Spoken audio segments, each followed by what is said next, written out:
ಎಲ್ರಿಗೂ ನನ್ನ ನಮಸ್ಕಾರಗಳು. ಇವತ್ತು ಕಾರಕೋ ಭಾವನಾಶಾಯ ಅನ್ನೋ ಒಂದು ಕಾನ್ಸೆಪ್ಟ್ನಲ್ಲಿ ಕಾನ್ಸೆಪ್ಟ್ನ ಅದರ ಒಂದು ಫಲಾಫಲಗಳನ್ನ ನೋಡೋಣ. ಕಾರಕ ಗ್ರಹಗಳು ಅಂತಂದರೆ ಪ್ರತಿಯೊಂದು ತನುಭಾವ ಲಗ್ನದಿಂದ ಭಯಭಾವದವರೆಗೂ ಕಾರಕ ಗ್ರಹಗಳನ್ನು ನಾವು ನೋಡಬೇಕಾಗುತ್ತೆ. ಯಾವುದೇ ಒಂದು ಜಾತಕವನ್ನು ನೋಡುವಾಗ ಮತ್ತು ಲಗ್ನಾಧಿಪತಿ ಮತ್ತು ಆ ಭಾವಕ್ಕೆ ಕಾರಕ ಗ್ರಹಗಳನ್ನ ನಾವು ನೋಡಬೇಕಾಗುತ್ತೆ. ಇಷ್ಟನ್ನು ನಾವು ನೋಡಲೇಬೇಕು. ಮತ್ತು ಯಾವ ಭಾವದಲ್ಲಿ ಯಾವ ಭಾವಾಧಿಪತಿ ಸ್ಥಿತನಾಗಿದ್ದಾನೆ. ಇವಾಗ ಉದಾಹರಣೆಗೆ ನಾವು ಸಂತಾನ ಯೋಗ ಇದೆಯಾ ಅಥವಾ ಸಂತಾನಕ್ಕೆ ಏನಾದರೂ ತೊಂದರೆ ಇದೆಯಾ ಅಂತ ನಾವು ನೋಡಬೇಕಾದ್ರೆ ಪಂಚಮ ಸ್ಥಾನ ನೋಡಬೇಕು. ಮತ್ತು ಪಂಚಮಾಧಿಪತಿ ಎಲ್ಲಿದ್ದಾನೆ ಅಂತ ನೋಡಬೇಕು. ಪಂಚಮಕಾರಕ ಮತ್ತು ಪಂಚಮಕಾರಕ ಅಂದರೆ ಗುರು ಆಗ್ತಾನೆ, ಸಂತಾನಕಾರಕನೂ ಗುರುನೇ ಆಗ್ತಾನೆ. ಅದನ್ನ ನಾವು ನೋಡಲೇಬೇಕಾಗುತ್ತೆ. ಇದನ್ನು ನಾವು ನೋಡದೆ ಕಾರಕ ಗ್ರಹಗಳನ್ನು ನೋಡದೇ ಇದ್ದರೆ ನಾವು ಪ್ರಿಡಿಕ್ಷನ್ನು ನಮ್ಮದು ಸರಿಗೆ ಬರೋಲ್ಲ, ನಮ್ಮ ಫಲಾಫಲಗಳು ಸರಿಗೆ ಬರೋಲ್ಲ. ಆದ್ದರಿಂದ ಇಷ್ಟನ್ನು ನಾವು ನೋಡಬೇಕು. ಇವಾಗ ಕಾರಕ ಗ್ರಹಗಳ ಬಗ್ಗೆ ಮಾತಾಡೋಣ. ಲಗ್ನಕ್ಕೆ ಕಾರಕ ಗ್ರಹ ರವಿ, ದ್ವಿತೀಯ ಸ್ಥಾನಕ್ಕೆ ಕಾರಕ ಗ್ರಹ ಗುರು, ಮತ್ತು ವಾಕ್ಕಾರಕನಾದ ಬುಧನು ವಾಕ್ಕಾರಕನಾಗ್ತಾನೆ. ತೃತೀಯ ಸ್ಥಾನಕ್ಕೆ ಅಂದರೆ ವಿಕ್ರಮ ಸ್ಥಾನ ಅಂತ ಹೇಳ್ತೀವಿ, ಅದಕ್ಕೆ ಕುಜ ಕಾರಕನಾಗ್ತಾನೆ. ಚತುರ್ಥ ಸ್ಥಾನಕ್ಕೆ ಚಂದ್ರ ಗೃಹ ಸೌಖ್ಯ ಕಾರಕನಾಗ್ತಾನೆ. ಪಂಚಮ ಸ್ಥಾನಕ್ಕೆ ಮತ್ತೆ ಗುರುನೇ ಸಂತಾನಕಾರಕನಾಗಿ ಗುರುನೇ ಕಾರಕ ಗ್ರಹನಾಗ್ತಾನೆ. ಷಷ್ಠ ಸ್ಥಾನಕ್ಕೆ ಕುಜ ರೋಗ ಋಣ ರಿಪು ಇದೆಲ್ಲ ಏನಪ್ಪ ಅಂದರೆ ಕುಜ ಕಾರಕ ಗ್ರಹನಾಗ್ತಾನೆ. ಮತ್ತು ಸಪ್ತಮ ಸ್ಥಾನಕ್ಕೆ ಅಂದರೆ ವೈವಾಹಿಕ ಜೀವನವನ್ನು ಸಪ್ತಮ ಸ್ಥಾನ ಹೇಳುತ್ತೆ, ಅದಕ್ಕೆ ಶುಕ್ರ ಕಾರಕನಾಗ್ತಾನೆ. ಅಷ್ಟಮ ಸ್ಥಾನಕ್ಕೆ ಆಯುಷ್ಕಾರಕನಾದ ಶನಿಯು ಕಾರಕ ಗ್ರಹನಾಗ್ತಾನೆ. ನವಮ ಸ್ಥಾನಕ್ಕೆ ಮತ್ತು ಗುರುನೇ ಕಾರಕ ಗ್ರಹನಾಗ್ತಾನೆ. ದಶಮ ಸ್ಥಾನಕ್ಕೆ ಶನಿ ಮತ್ತು ರವಿ.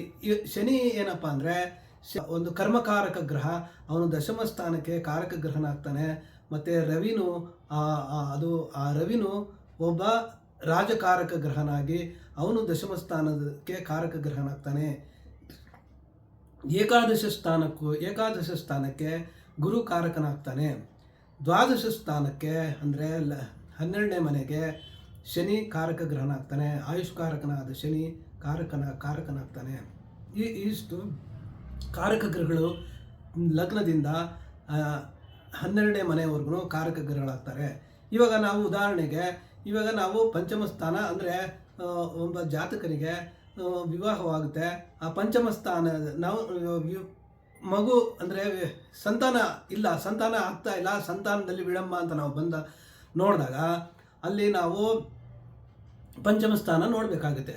ಪಂಚಮ ಸ್ಥಾನ ಪಂಚಮಾಧಿಪತಿ ಮತ್ತು ಕಾರಕ ಗ್ರಹ ಪಂಚಮಕಾರಕ ಗುರುನ ನೋಡಬೇಕಾಗುತ್ತೆ. ಇದನ್ನು ನಾವು ನೋಡಬೇಕು. ಮತ್ತು ಆ ಪಂಚಮ ಸ್ಥಾನಕ್ಕೆ ರಾಹುವಿನ ದೃಷ್ಟಿ ಬೀಳೋದು, ಕುಜನ ದೃಷ್ಟಿ ಏನಾದರೂ ಬಿದ್ದಲ್ಲಿ ಅಥವಾ ಕುಜನೇ ಪಂಚಮದಲ್ಲಿದ್ದು ಕುಜನೇ ರಾಹುವಿನ ಯುತಿಯಲ್ಲಿ ಏನಾದರೂ ಇದ್ದಲ್ಲಿ ಇದು. ಮತ್ತು ಸಪ್ತಮಕಾರಕ ಅಂದರೆ ಪಂಚಮಕಾರಕ ಗುರು ಏನಾದರೂ ವಕ್ರಿಯಾಗಿದ್ದರೂ ಅಲ್ಲಿ ಸಂತಾನಕ್ಕೆ ಮತ್ತೆ ತೊಂದರೆ ಬರುತ್ತೆ. ಇದನ್ನು ನಾವು ಈ ಕುಂಡ್ಲಿ ಮುಖಾಂತರ ಒಂದು ನೋಡೋಣ. ಯಾಕಂದರೆ ಇದು ಸಂತಾನಕ್ಕೆ ಎಷ್ಟೋ ಜನ ಪಾಪ ತುಂಬ ಜನ ವಿವಾಹವಾಗುತ್ತೆ, ಚೊಚ್ಚಲ ಹೆರಿಗೆಯಲ್ಲಿ ಅವ್ರಿಗೆ ಅನೇಕ ತೊಂದರೆಗಳು ಬರುತ್ತೆ.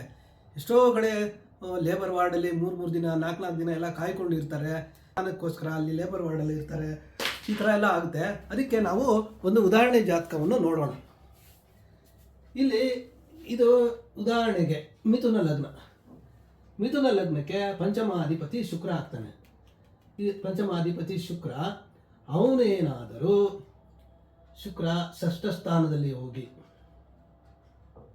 ಪಂಚಮಾಧಿಪತಿ ಷಷ್ಠ ಸ್ಥಾನದಲ್ಲಿ ಆದರೆ ಷಷ್ಠ ಸ್ಥಾನ ಇಲ್ಲ ಅಂದರೆ ಅಷ್ಟಮ ಸ್ಥಾನ, ಇಲ್ಲಿಂದ ಶುಕ್ರ ಅಷ್ಟಮ ಸ್ಥಾನ. ಮತ್ತು ಇಲ್ಲಿಂದ ದ್ವಾದಶ ಸ್ಥಾನಕ್ಕೆ ಅವನೇ ಆಗೋದ್ರಿಂದನೂ ಅಂಥದ್ದೇನು ತೊಂದರೆ ಬರಲ್ಲ. ಓಕೆ, ಅದು ಇರಲಿ. ಇವಾಗ ಷಷ್ಠ ಅಷ್ಟಮದಲ್ಲಿ ಇರ್ತಾನೆ. ಪಂಚಮಾಧಿಪತಿ ಅಲ್ಲಿರ್ತಾನೆ. ಹಂಗಿದ್ದು ಲಗ್ನಾಧಿಪತಿನೂ ಏನಾದರೂ ಅಷ್ಟಮದಲ್ಲೇ ಇದ್ದು ಲಗ್ನಾಧಿಪತಿ ಬುಧ ಆಗ್ತಾನೆ.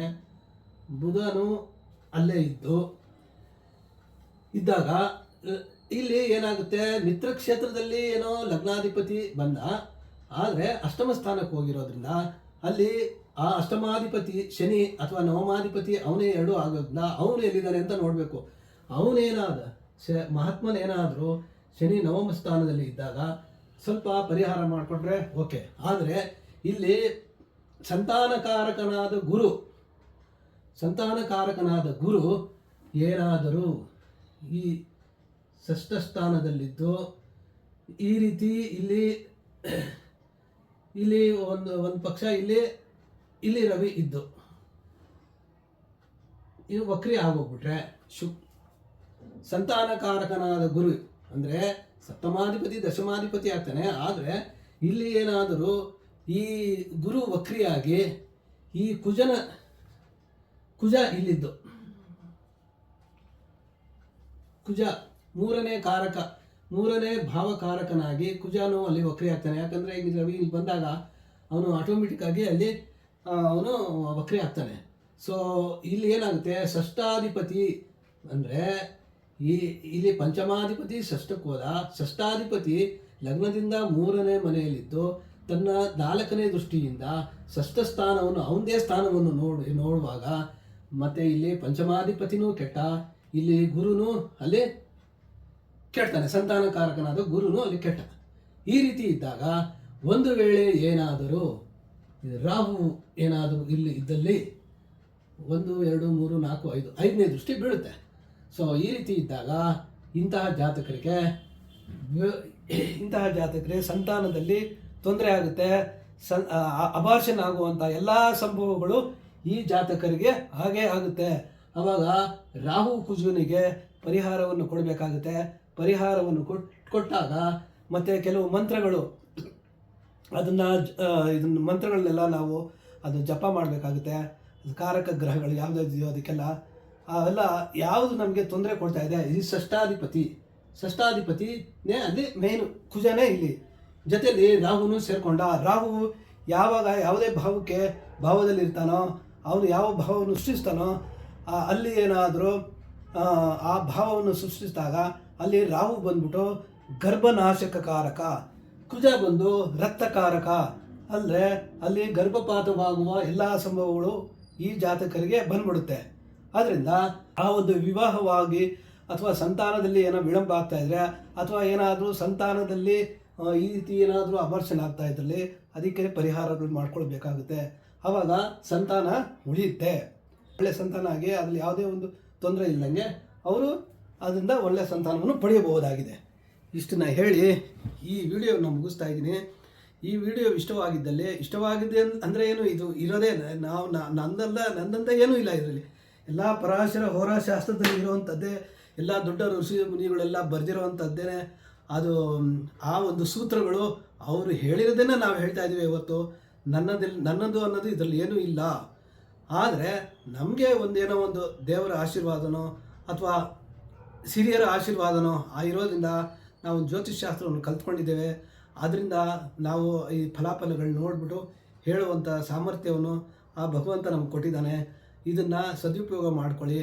ಏನಾದರೂ ಆ ಥರ ಸಂತಾನದಲ್ಲಿ ತೊಂದರೆ ಇದ್ರೂ ಇಲ್ಲಿ ಬಂದು ನಮಗೆ ಆಗಲಿ ಅಥವಾ ಬೇರೆ ಯಾರೇ ಎಲ್ಲಾದರೂ ನಿಮಗೆ ಇದಾಗಲಿ ಒಟ್ಟಲ್ಲಿ ಇದನ್ನು ತೋರಿಸ್ಕೋಬೇಕಾಗುತ್ತೆ. ಯಾಕಂದರೆ ಸಂತಾನದಲ್ಲಿ ವಿಳಂಬ ಆಗೋದು ಅಥವಾ ಏನಾದರೂ ಅಬಾರ್ಷನ್ ಆಗುವಂಥ ಮೂಮೆಂಟಲ್ಲಿದ್ದು ಅಬಾರ್ಷನ್ ಆದ್ರೂ ಮತ್ತೆ ನೆಕ್ಸ್ಟ್ ಸಂತಾನಕ್ಕಾದ್ರೂ ನೀವು ಅದನ್ನು ಉಳಿಸ್ಕೋಬೇಕಂದ್ರೆ ಇದನ್ನೆಲ್ಲ ನೀವು ಜಾತಕವನ್ನು ಪರಿಶೀಲಿಸಿ ಅದಕ್ಕೆ ತಕ್ಕ ಪರಿಹಾರಗಳು ಮಾಡಿಕೊಂಡಾಗ ಸಂತಾನ ಉಳಿಯುತ್ತೆ. ಇಷ್ಟನ್ನು ಹೇಳಿ ನಾನು ಈ ವಿಡಿಯೋಗೆ ವಿರಾಮ ಕೊಡ್ತಾ ಇದ್ದೀನಿ. ಜೈ ಶ್ರೀ ಕೃಷ್ಣ.